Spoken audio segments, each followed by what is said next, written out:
Un anuncio para nuestros angloparlantes.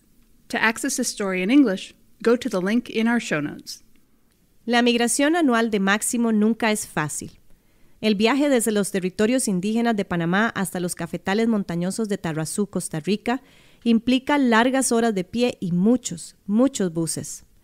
Pero en el apogeo de la pandemia por COVID-19, la caminata se convierte en una prueba todavía más caótica. Incluso cuando se sabe el resultado, no podemos evitar preguntarnos, ¿Máximo lo logrará? ¿Y valdrá la pena si lo hace?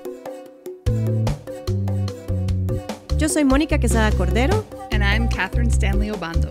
Les traemos periodismo de soluciones. For and from Costa Rica. Esto es El Colectivo 506. Hoy les voy a leer Un viaje de 48 horas, la segunda parte de una serie de 6 entregas de El Colectivo 506 publicadas en enero del 2021. Máximo Palacios, de 39 años, es un hombre delgado, tranquilo y de sonrisa lenta. No suele mostrar gran emoción, pero se delata un poquito cuando le preguntamos sobre el lugar que deja en Panamá cada año para recoger café en Costa Rica. Muy bonito allí, dice. Parece un poco melancólico cuando describe la casa de madera donde vive con su familia en lo alto de las montañas de la provincia de Bocas del Toro, Panamá. 3 tipos de monos retozan en los árboles en su casa, nos dice. Hay tepezcuintle, chancho de monte y pavos salvajes. Su familia cultiva su propia comida, como la mayoría de la gente en la extensa comarca indígena de Panamá, donde es muy difícil conseguir trabajo remunerado. No tienen electricidad, pero pagaron $80 por un panel solar que proporciona suficiente energía para la luz y para recargar sus teléfonos. Su madre vive a unas pocas horas de camino y su familia suele gastar el día caminando por el bosque para visitarla.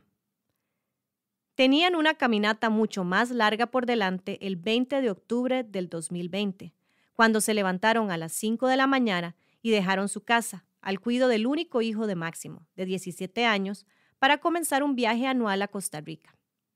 Máximo, su esposa Élida y sus 4 hijas, Hilda, que tiene 20 años, y las adolescentes Ofelia, Yorlinda y Liliana, caminaron durante 12 horas para llegar a la casa de un amigo, donde pudieron dormir unas horas. A las 2 de la mañana del día siguiente, 21 de octubre, se levantaron de nuevo y caminaron 3 horas más hasta un lugar donde pasa carro. Allí pudieron tomar un autobús a las 6 en punto hacia Bugaba, el pueblo panameño donde debían comenzar su trámite migratorio y revisión médica para poder continuar hacia la frontera panameña. A las 3 de la tarde, casi 34 horas después de cruzar el umbral de su casa en Bocas del Toro, la familia Palacios finalmente llegó a la estación fronteriza panameña-costarricense en Río Sereno. Bajaron del autobús de Bugaba bajo una ligera lluvia y ante la mirada aliviada de Maynor Jiménez, el caficultor que había viajado desde Los Santos para recibirlos. Esperaba un total de 25 trabajadores, pero para su sorpresa descubrió que solo 6, la familia de Máximo, había hecho el viaje. Muy por debajo del número que esperaba traer de regreso a Los Santos ese día para comenzar a recoger los frutos rojos entre los verdes, muy por debajo de los 40 que calcula puede sobrevivir en el apogeo de la temporada. Aún más por debajo de los 60 recolectores de café que podría tener en un año normal. Solo 6 hoy, cansados de un largo viaje, aún tan lejos del final. En toda la frontera ocurren dramas similares y los mensajes de WhatsApp se disparan rápido y furiosamente entre Costa Rica y Panamá. Un caficultor se escapa a decir, si no vienen, mejor corto mi café y empiezo a criar ganado. Una caficultora se resigna porque los trabajadores que esperaba no llegaron, pero otros migrantes indígenas estaban ahí en la frontera sin finca a la que ir. Si no consiguen un agricultor que se registre como responsable por ellos, no podrán cruzar. Moviéndose rápido, ella obtiene los nombres de recién llegados, los pone en su formulario oficial y avanza con el papeleo para recibir a los trabajadores y llevarlos a su granja. A su alrededor, los conductores de autobús con poder de agricultores que realizan intercambios similares. Hora tras hora, día tras día. 6 en lugar de 25 es un golpe para Minor. Pero aún así, levanta su teléfono y llama a su padre y le dice que Máximo ha llegado a la estación fronteriza. Gracias a Dios. ¿Por qué tanto alivio en una familia? Es porque Máximo ha trabajado en la finca de Minor durante 8 años, pero también porque es una especie de gancho.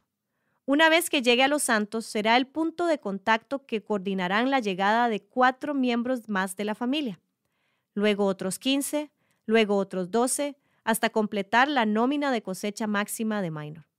Si bien 6 trabajadores no están lo suficientemente cerca, ni siquiera para esta etapa inicial, Minor sabe que cuando Máximo se baja de ese autobús en la frontera, su granja se aleja de un gran paso a una cosecha perdida.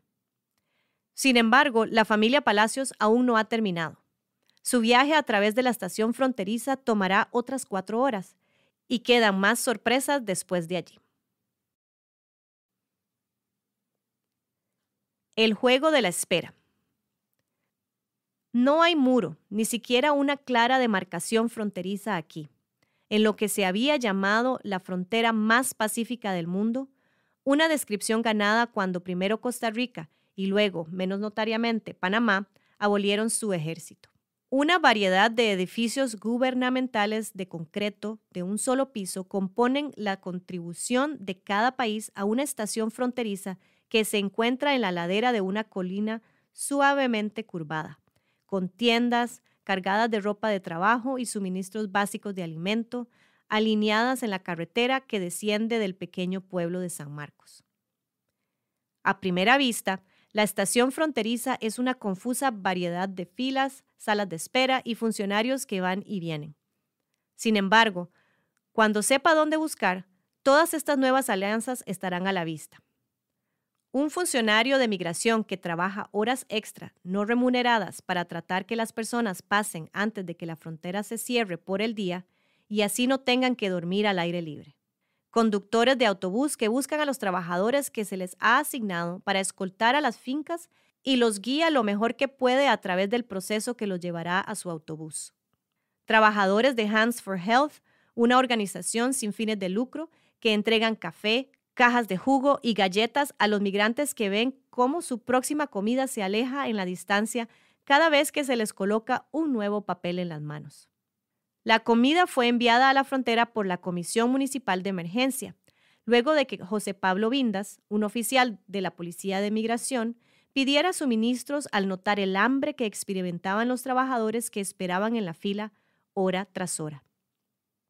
Quizás nadie retrata esta coordinación intersectorial más visiblemente en esta frontera que Daisy Jiménez, contratada por la Organización Internacional para las Migraciones, OIM, como asesora cultural. Una mujer nove nacida y criada en el lado costarricense de lo que alguna vez fue un territorio único, habla español con fluidez.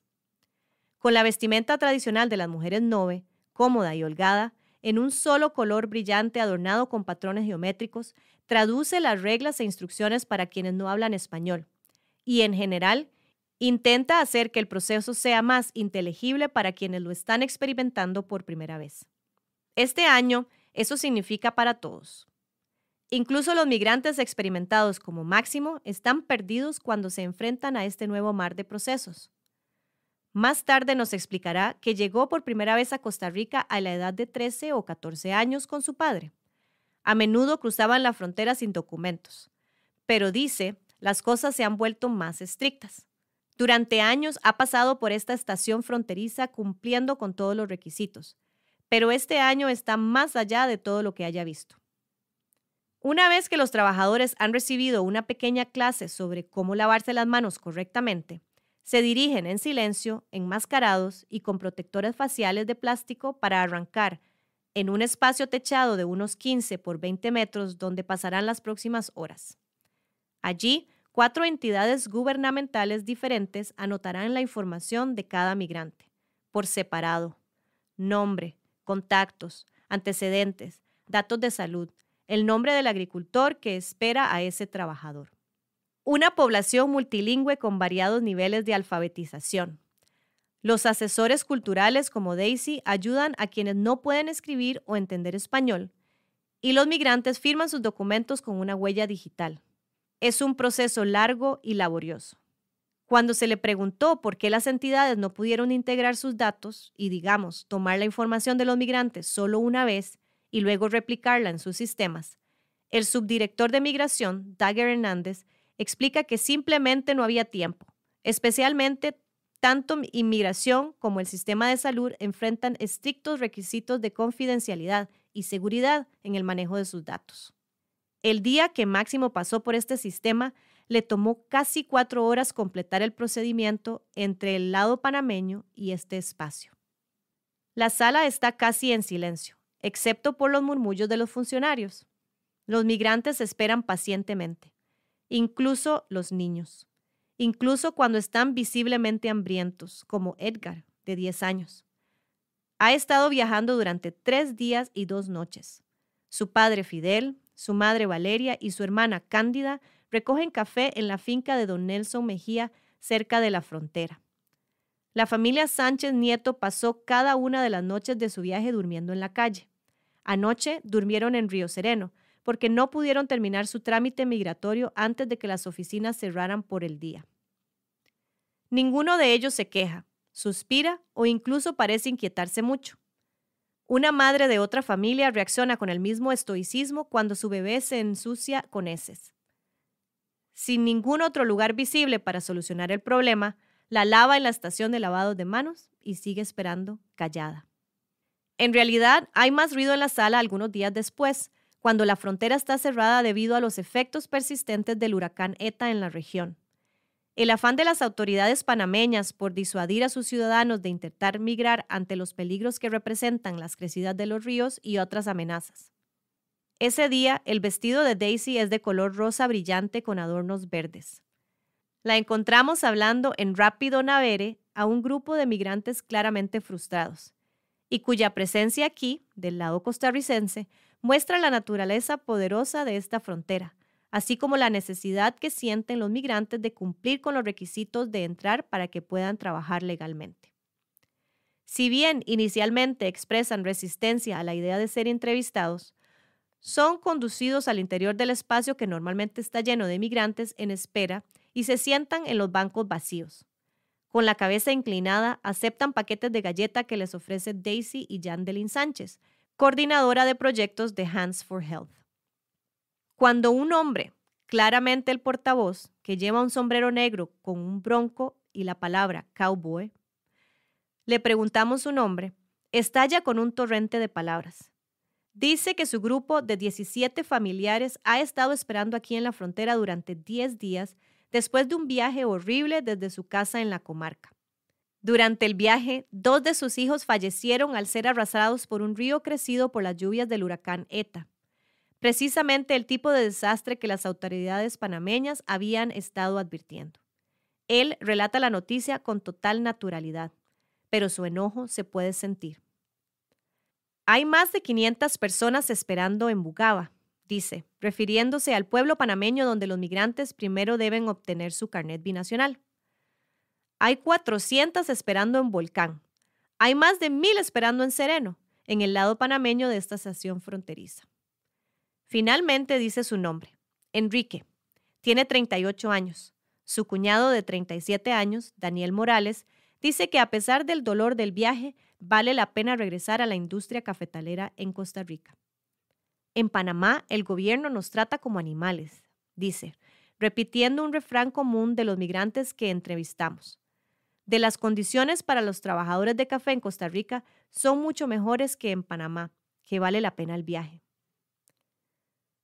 Más que nada, sientes pena por los niños, dice Daisy, sentada afuera. Ella tiene 36 años y ella misma tiene 4 hijos, el menor de tan solo 18 meses. El hijo mayor va al colegio nocturno con Daisy, quien está estudiando para obtener su bachillerato de secundaria después de ingresar a la escuela primaria por primera vez a la edad de 19 años. Ella explica con orgullo que recibió su diploma de 6º grado después de un solo año de estudios. Era la primera vez que usaba el español en un entorno formal.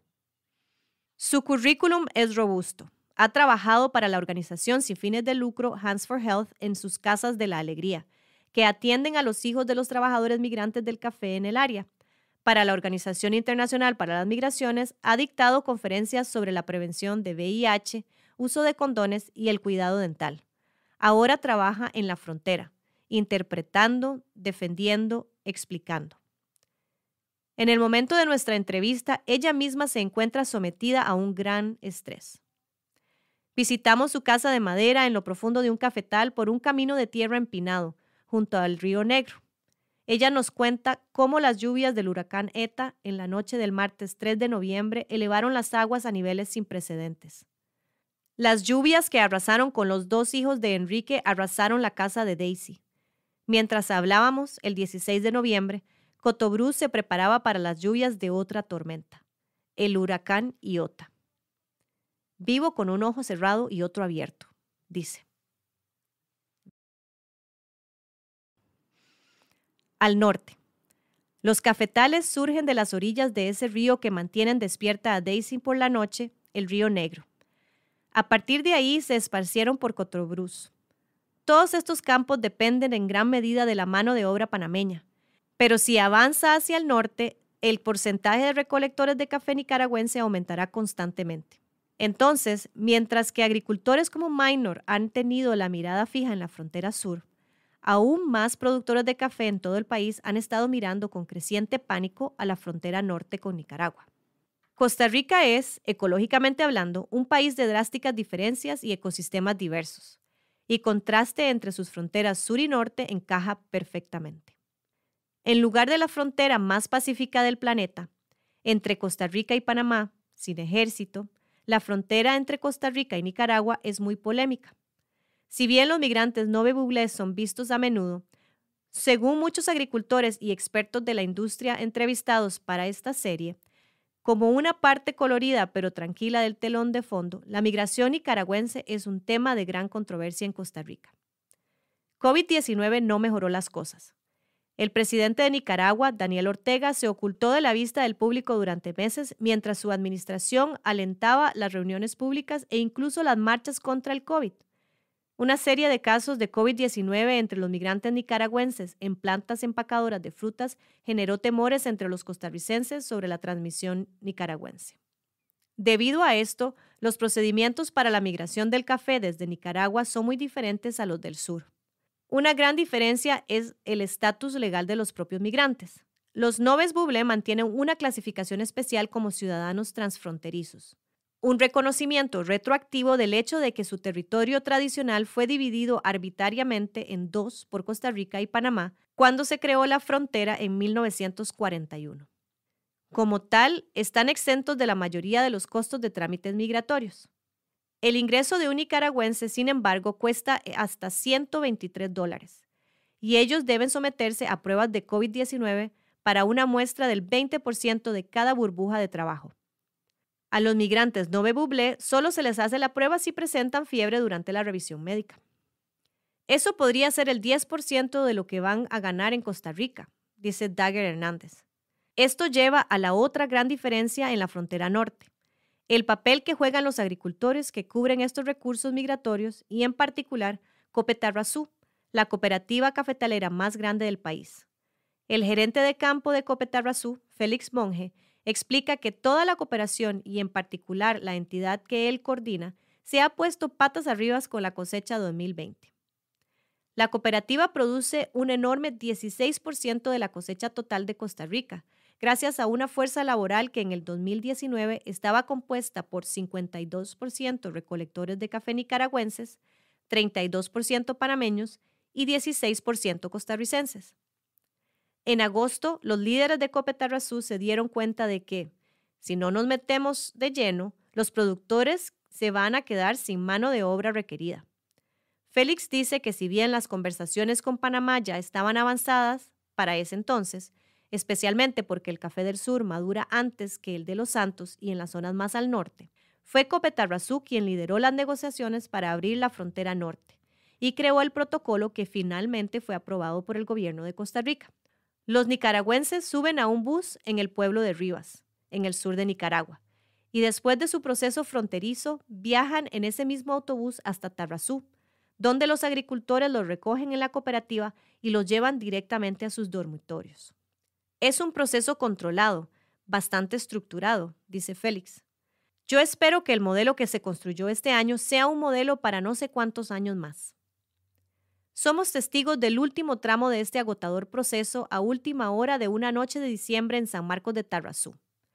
Un grupo de cafetaleros aguarda tranquilamente afuera de la cooperativa. Finalmente, vemos un bus de Ticabús que lleva a 40 trabajadores rodar retumbando colina abajo hacia nosotros y hacia el estacionamiento del Lastre. Los migrantes bajan del autobús y recogen el equipaje del compartimiento de abajo. Bolsas que sugieren la variedad de orígenes dentro de este grupo. Una maleta rígida, inmaculada, que parece nueva. Una enorme bolsa de arroz llena de ropa. Una mochila rosada que pertenece a una mujer con un pañito sobre la cabeza que se pone de cuclillas, luciendo exhausta. Ricardo Zúñiga de Copetarrazú deambula por el lote, luciendo y sonando exactamente como el director agobiado de un campamento de verano. «Bienvenidos a Costa Rica», dice mientras los migrantes comienzan a bajar del bus. «Asegúrate de recoger tu propia maleta, porque van a lugares muy diferentes. Doña Mireya, ¿a dónde están los trabajadores de Doña Mireya? Por aquí, por favor». Se nos ha pedido que no realicemos entrevistas completas con los trabajadores cansados, pero podemos asegurar de que, al igual que los migrantes Nove Buble en la frontera sur, muchas de estas personas han estado viajando mucho más de las 12 horas aproximadas desde Rivas. Uno dice que salió de su casa a las 10:30 p.m. de la noche anterior. Yo a los nicaragüenses los quiero mucho, dice Ricardo más tarde, después de que todos hayan sido enviados a sus fincas. Lo mínimo que debemos hacer es agradecerles. Costa Rica sin nicaragüenses es una economía agrícola muerta. El tico no quiere trabajar. Quiere estar en una oficina, quiere estar adentro, quiere estar a donde no hace sol. Cruzando.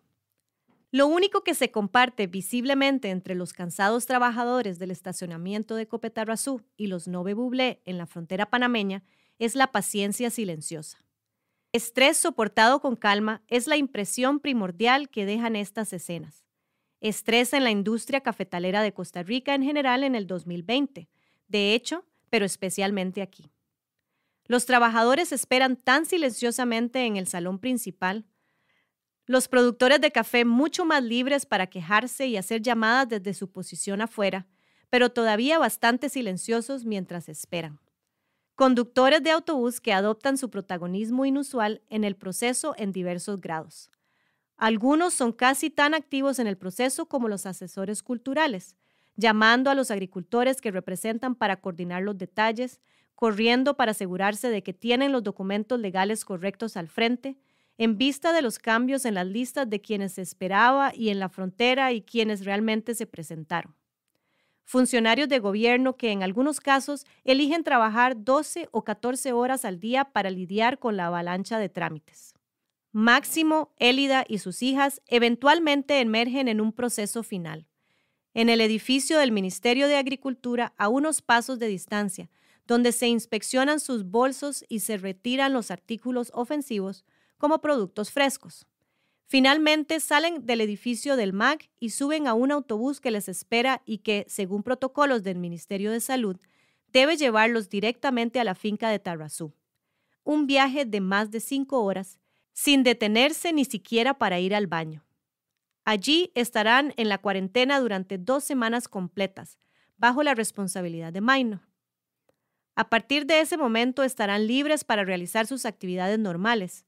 Sin embargo, para la familia de Máximo y muchos otros recolectores en todo el país, esta vida normal sigue siendo bastante aislada, ya que a menudo viven en las profundidades de los propios campos de café.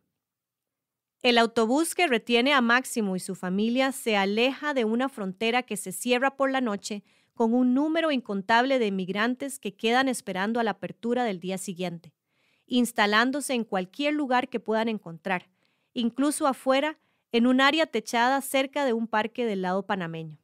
Mañana las personas que trabajan aquí continuarán socavando las cuestiones que están en juego en este proceso. ¿Cómo afectarán los eventos de este año las relaciones binacionales y las relaciones entre las propias instituciones de Costa Rica? ¿Cuánto vale realmente la industria más emblemática del país para Costa Rica y para las personas que la hacen funcionar? ¿Y cuán sostenible es su grupo de trabajadores migrantes que dependen, por definición, de las condiciones de vida que sus miembros experimentan en casa y de su motivación para hacer un viaje largo cada año para trabajar en otro lugar? Máximo todavía quiere saber cuándo volverá a acostar a su familia en una cama. El viaje a casa no es sencillo. El sinuoso camino que atraviesa el Cerro de la Muerte, llamado así porque los viajeros a pie o a caballo a veces morían de frío en sus tramos superiores, a más de 10,000 pies, se cerró en un punto.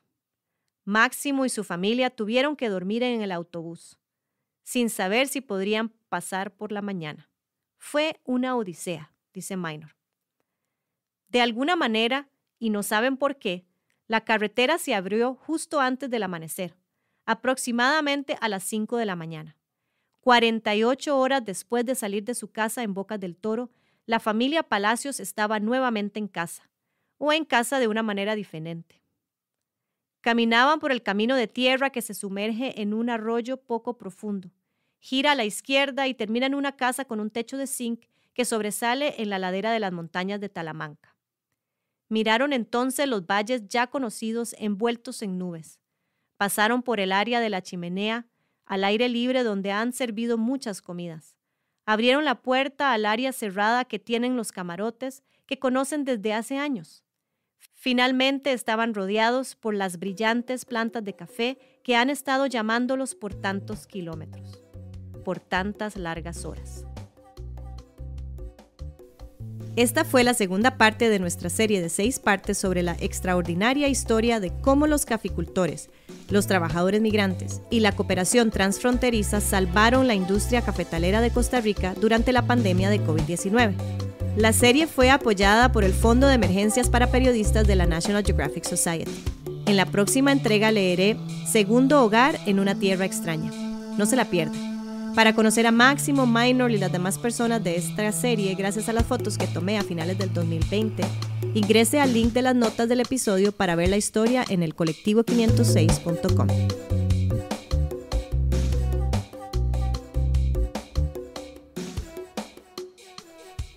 Este podcast fue escrito por Mónica Quesada Cordero y Catherine Stanley Obando para el Colectivo 506 y coproducido con Onda UNED. Gracias a María Pretis por componer nuestro tema. Síganos en las redes sociales como El Colectivo 506 y apoye nuestra sala de redacción independiente e impulsada por mujeres, convirtiéndose en un miembro anual en el colectivo506.com.